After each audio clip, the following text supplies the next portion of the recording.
guys, and welcome back to yet another video. It has been quite some time, actually about 1.5 years, but I'm back. And this video I'm going to walk you through my thought process of web scraping. I made another video which is my most viewed video, how to scrape flights in Python. It went really well and people seem to have enjoyed it, which I really much appreciate. But I wanted to take some time out in this video to comment on some of those comments. A lot of comments I got was that they liked the video, but also something about if I could do a script for sky scanners, or I can do a script for Google Flights and a lot of different websites. And that's actually one of the reasons I am making this video. That is because that each website is different and there will be different challenges on each website, and you have to use your knowledge and use critical thinking to plan the smartest way to get the data that you want.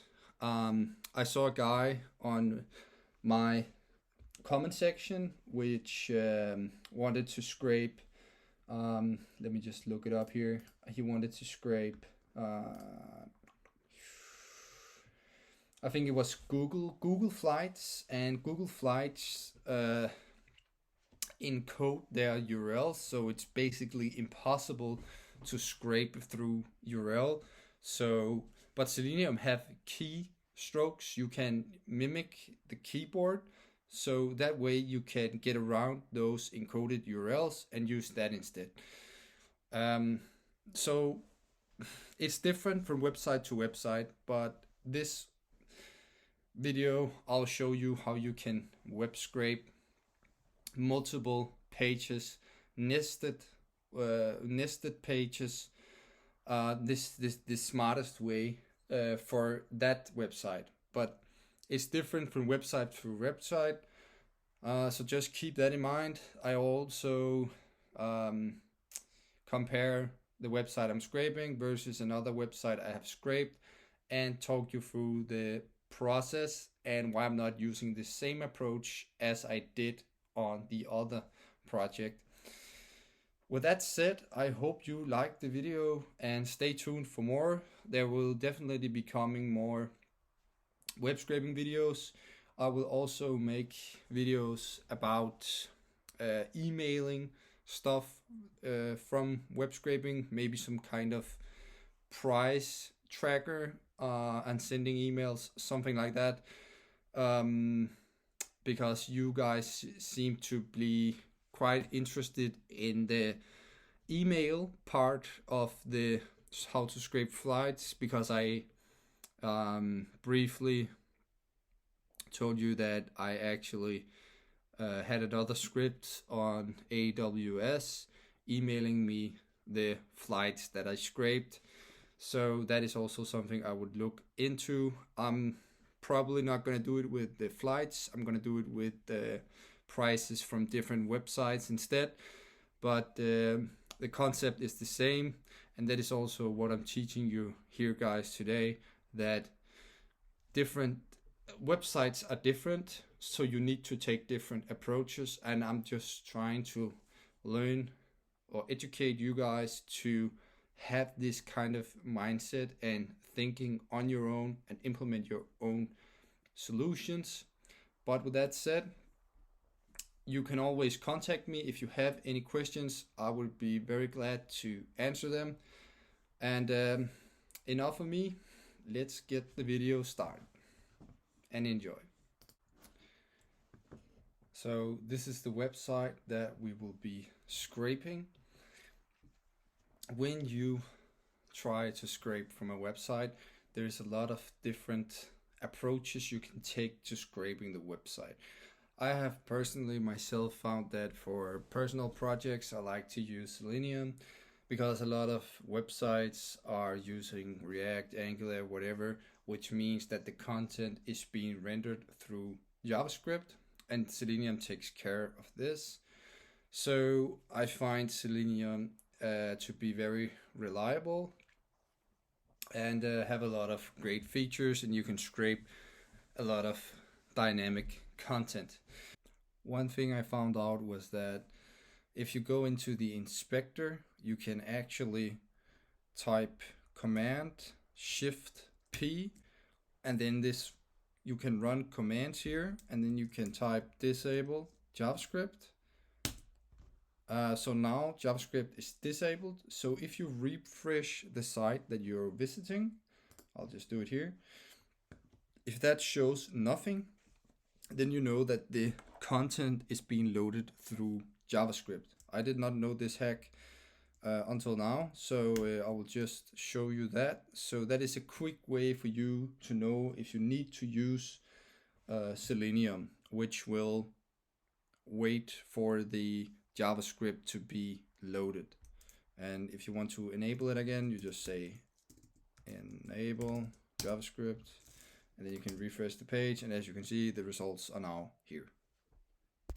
So in my last video, I scraped this, which was Royal Run, which is 5 kilometers.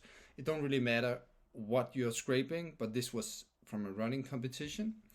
And the thing with scraping is sometimes you need more data than just looking at a table like this. So one approach on this side would be to click on each individual person and get some more insights about this person. As you can see here, the place he got, and his age group as well, how old he is and whatnot.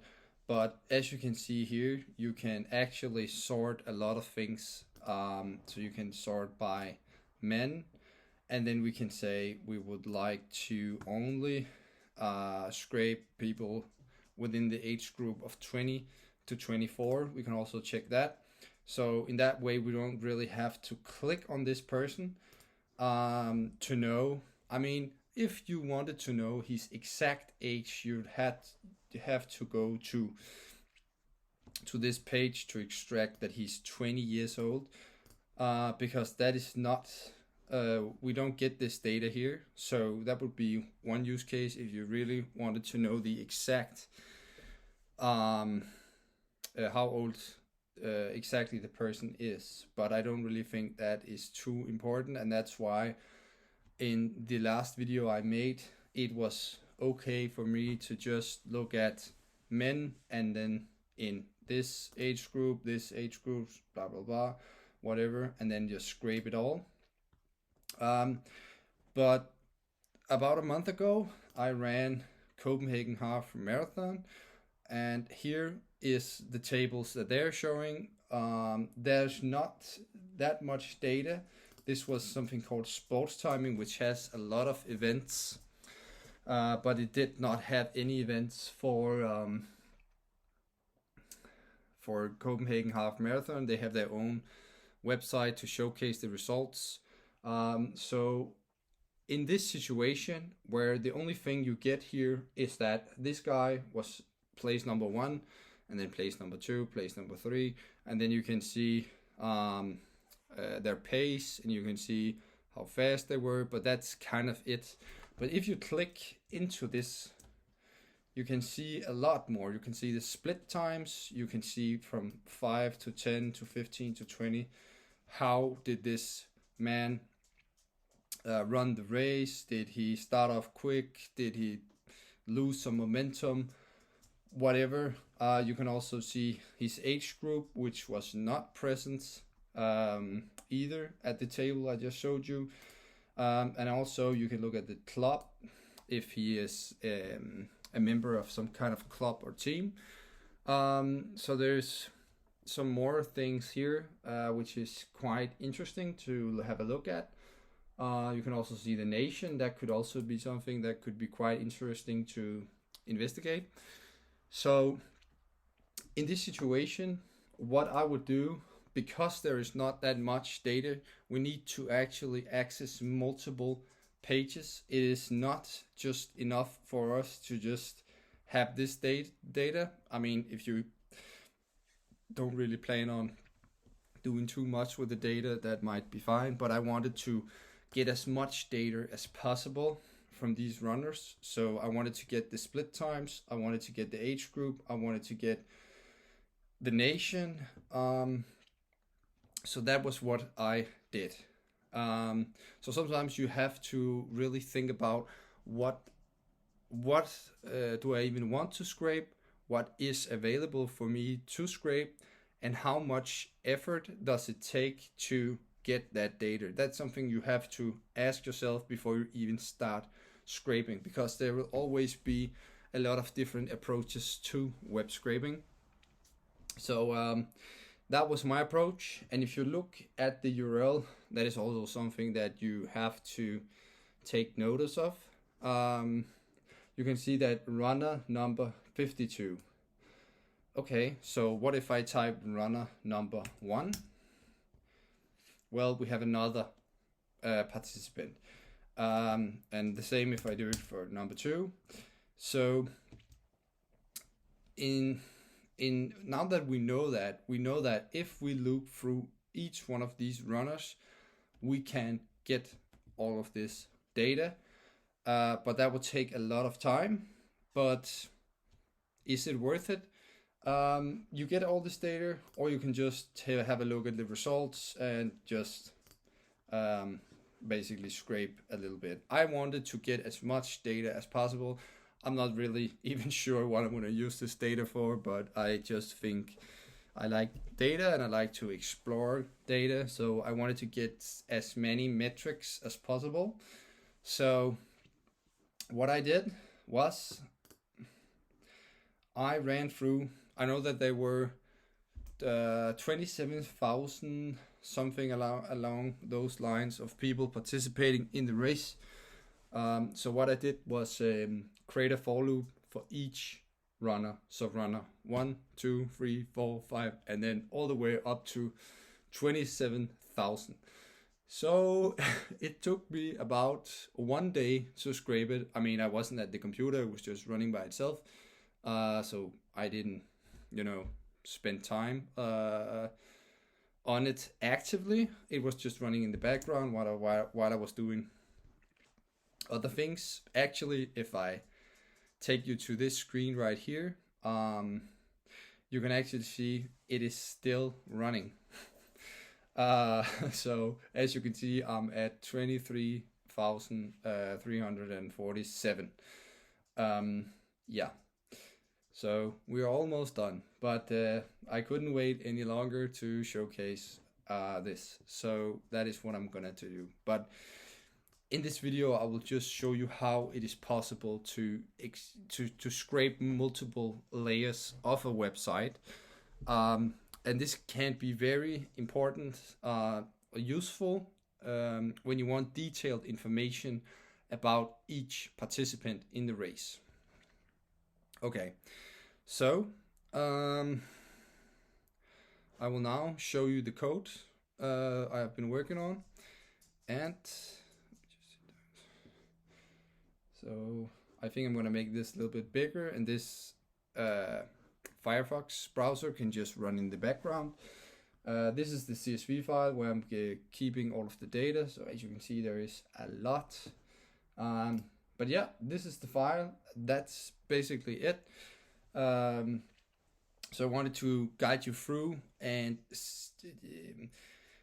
tell you how I would approach this. So first of all, as I said, I'm using Selenium. I actually also imported Beautiful Soup as well, which I actually didn't even need. So it's just imported. But this time I used Firefox instead of Chrome. I tend to use Chrome, but I wanted to try something new, so I tried Firefox. But if you're using Firefox or Chrome, it doesn't really matter. It's the same. So the first thing I did was to scrape each runner. So how you do that is that you go onto the URL that's here, and instead of this, that's just the starting number, so that way we can loop through later on. And then this is also very important because I was a little bit worried about um, let me just overwhelming the server with too many requests and getting blocked. And also I didn't want to crash the server, so but I didn't want it to take forever, so I set a random timeout between sleep time, it's called, between 2 and 5 seconds, which actually worked quite well. It has just been running for a day and I'm still not blocked, so yeah. Also, another thing to take notice of is looking um, if it's even legal to scrape the website. I was One thing I didn't actually know is that you can go into a robots.txt file, which basically tells you which sites you are not allowed to scrape. So if I go into here, I'm just open up another one. Just so cph.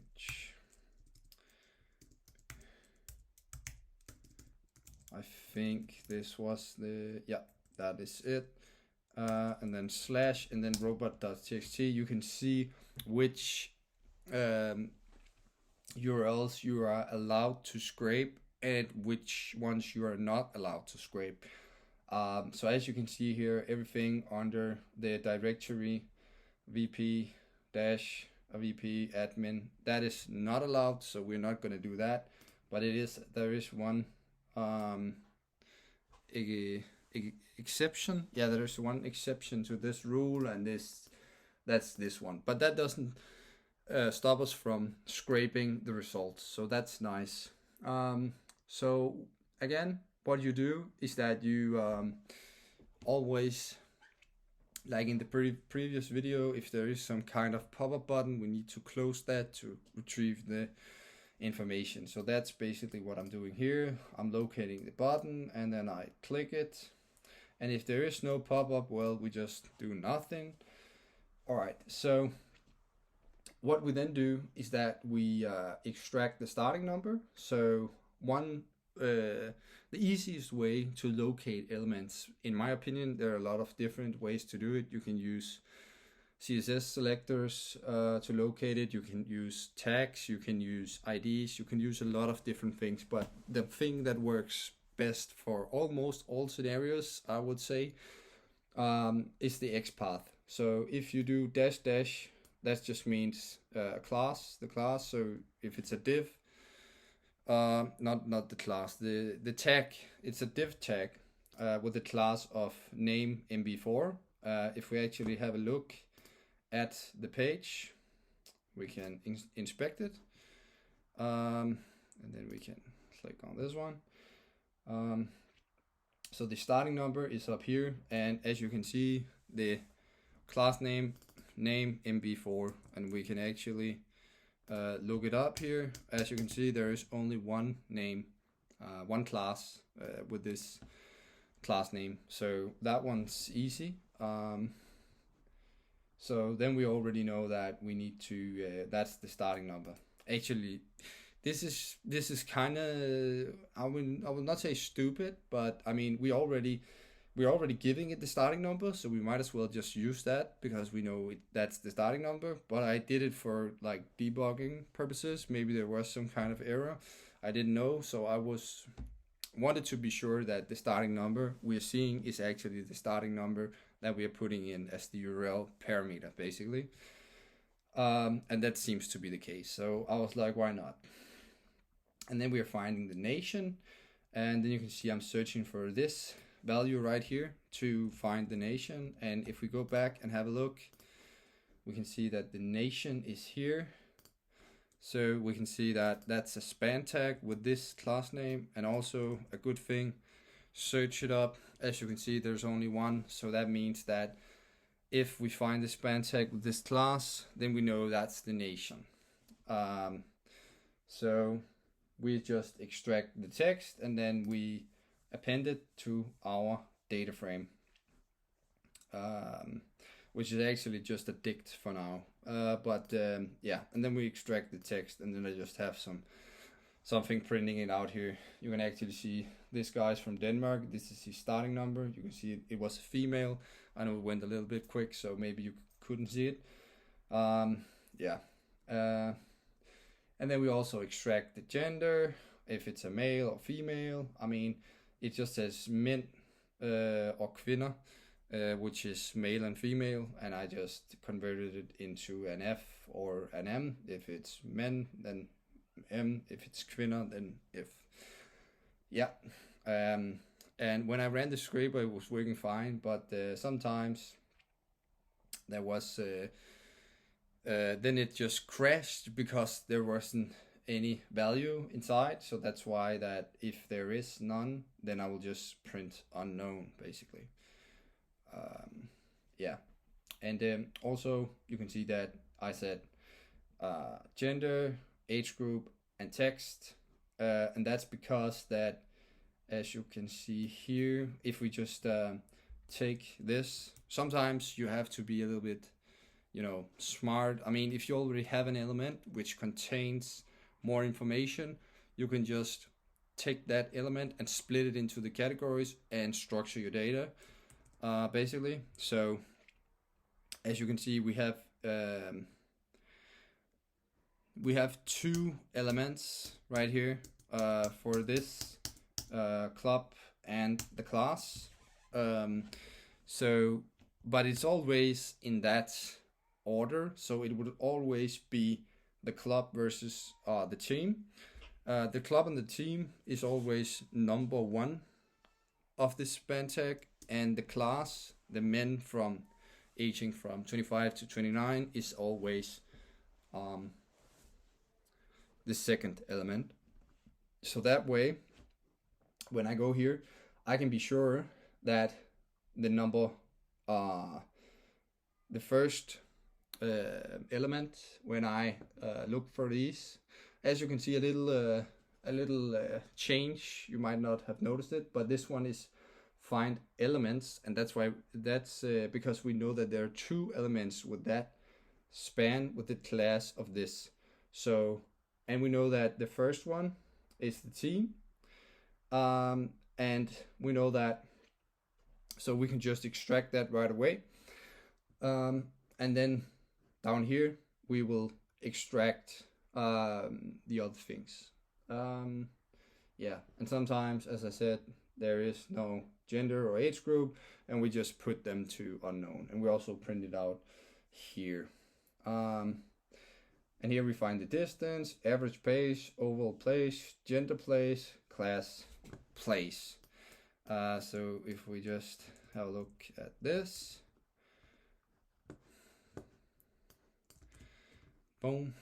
As you can see, there is actually 5 of these, and again, it's always in the same order. So we know that the first one, well, that's the distance the participants have run.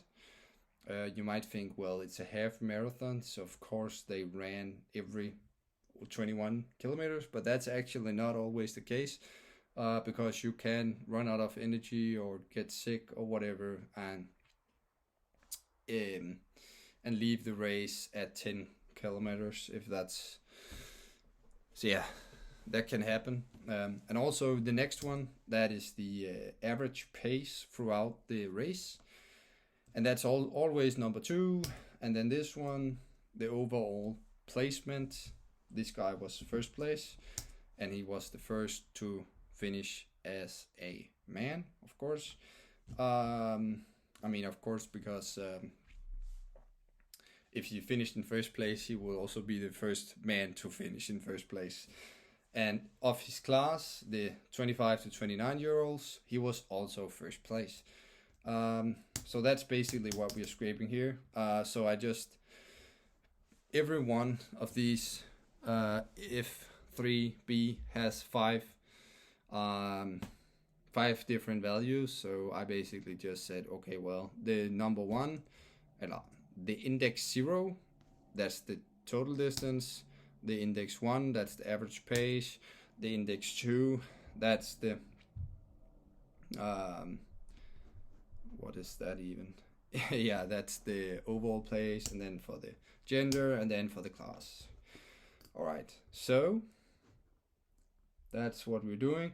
And for the split times, it's a little bit different, but not much, but I can show you again here. So the split times is, yeah, a little different. I'll just show you what I mean here. So if we can dig, you can always dig a little bit deeper. So this was the table that I've located. So in this table we have some different table rows. As you can see, we have all of the split times here. So if we go back, we can see that I'm categorizing it into split 5, split 10, split 15, split 20, and then split. And then it doesn't work very well with commas. I found out it basically just gets 2 columns, and that was not what I was wanting. I only wanted 1 column for this, so I just printed, let's set the name to this instead of the comma. It looks a little bit stupid actually, but yeah, whatever. Yeah, so, and then we just, yeah, basically loop through the table and put in the split times matching each split. Yeah, and also sometimes there will be no table because the runner didn't finish the race or didn't even start the race. So that's also something that will pop up when you web scrape. All of a sudden it will just stop and you don't really know why. So it's a good idea to, instead of just run the scraper and then go to sleep, maybe let it run for a couple of minutes, 10 minutes, see, because there will always be some errors that you have not thought through in your head. I thought that, there will always be a visible table here. So if you didn't finish the race, it would just be something like 5 kilometer, and then just a dash, whatever. But that was not the case. If the runner did not finish the race, there will not be any table at all here. So that's something you have to consider when doing web scraping. And also sometimes there will be no runner with the starting number you're trying to get. And in that case, we basically just loop, print an exception. There is no runner with that starting number. Maybe if I copy it and go here, we might, okay, I don't have any. I thought I could show you in the console, but yeah, not right now. All right, so what happens then is that, actually I will just tell you first what this function does. Run scraper, it basically runs the scraper. So what I have done here is that I have looped through, as you can see, I started it at 3,159 because, again, my scraper crashed and then I have to fix some things. And I didn't want to run it all the way from 1 to 24,000 when I already had scraped 3,100 people. So I started it from here. And then it basically just runs the function you saw earlier. And what it then does is that it appends the all runners data, which we are updating in this method here.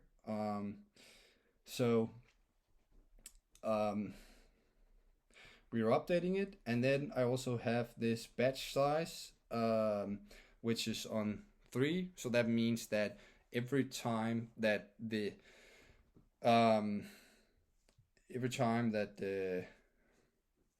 that it hits 3, that it have iterated through 3 times, and the remainder is 0. Then we save this data that we have collected to a CSV file, just to make sure that we don't run the scraper and it then just crashes. And then you had not collected the data. Like, if I did not do this, I would have lost 3,159 rows. So it's a good idea to constantly, or maybe not constantly, maybe 3 is actually a little bit too often. I mean, because it uses some processing power by saving it to a CSV file, but it's not really nothing to worry about. So, but you could set it to like 10 or 100 even maybe, depending on how large your data set is and depending on how much time it takes for you to scrape each individual page. If it takes 3 minutes to scrape one person, maybe it's a lot of time to have wasted. Yeah, so keep that in mind. I would prefer if it's a smaller data set. I still consider this a smaller data set. I mean, it's 27,000 rows, but yeah, I don't know. Yeah, and then we also clear the data and add it up again when it has been saved in the CSV file. I just wanted to add a quick note at the end. I hope you enjoyed the video and I hope you found it useful and got something out of this. If you have any comments or questions, please feel free to ask. I will drop the source code for this in the description for you to have a look at it yourself. I'll also provide the data that I scraped, so that means the whole data set with the 27,000 rows for you to look at and do some exploratory analysis by yourself, or join me in my next video where I will dig into these results. I'm planning on trying to use ChatGPT to see if that is any helpful for data you have scraped on the web. And I will probably also do my own analysis like in my previous videos. So stay tuned for that and see you in the next one.